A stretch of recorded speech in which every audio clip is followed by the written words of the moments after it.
magkaibang konsepto. Kasi kung galawan po ninyo is corporation, huwag po kayo mag-co-op. Pero kung gusto yung galawan po is pang-cooperative, mag-co-op po kayo. Malinaw po. Yun po yung dapat yung pong itatak sa isip po ninyo. Kasi meron tayong 1,700 plus transport cooperative. Pero may mga ilan-ilan po doon na hindi sumusunod doon sa konsepto ng kooperatiba. Kaya nangyari, nagkakaroon po ng problema. Nagkakaroon ng problema sa loob po ng kooperatiba. Kasi bakit? May kita po nakita lang ng konting barya, akala nyo, yun na. Nakita lang ng konting kita, lahat sugapan na. Ang association ba ay business entity? Hindi po, charity organization po yan. Nakita nyo, di ba nag-ibot kayo ng butaw? Tama? Ibutaw kayo Tapos ng bago sa Christmas, di ba ubus yan? Tapos pagtapos ng January, di ba? Buta na naman kayo, buto na naman kayo. Isa po kasi ako doon sa nag-check ng kapit ninyo. Isa po ako doon sa magpapa-endorse sa inyo sa CDA. Isa po ako doon sa magpapa-credit po sa inyo.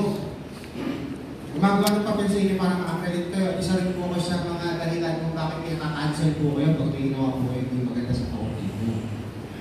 So, bakit po ako lang mag-isa kasi kukunti lang din po kami trainer. No? So, hindi po lahat ay pwede yung batas na susundin ninyo sa 9520, RA 9520 o yung Philippine Cooperative Code of 2008. Yan po, basically, yung magre-register kayo sa CPA. So, nasusunod yun na po yung first step. No? So, mga susunod po, papaliwanag ko mamaya. Tapos, ano po yung mga ibang matter? Kasi marami po yan pero hindi. Di ba po may boto kayo tinatawag? Tama? Tama ba tatawag ang boto? No? Pagdating sa kooperatiba, yan din po yung kita ng co-op. Yung butaw. So tatanungin niyo po yung sarili ninyo. Paano po makita yung co-op namin kung ang nagmamanis yung asosasyon? So yun po yung isipin po ninyo. Yung presidente, sino po mga presidente ngayon, board of directors po ng asosasyon? Sige po. Sige po, huwag maya. Magtaas ka ng kamay, ikaw naman siya. So, yan po, no? Kayo po.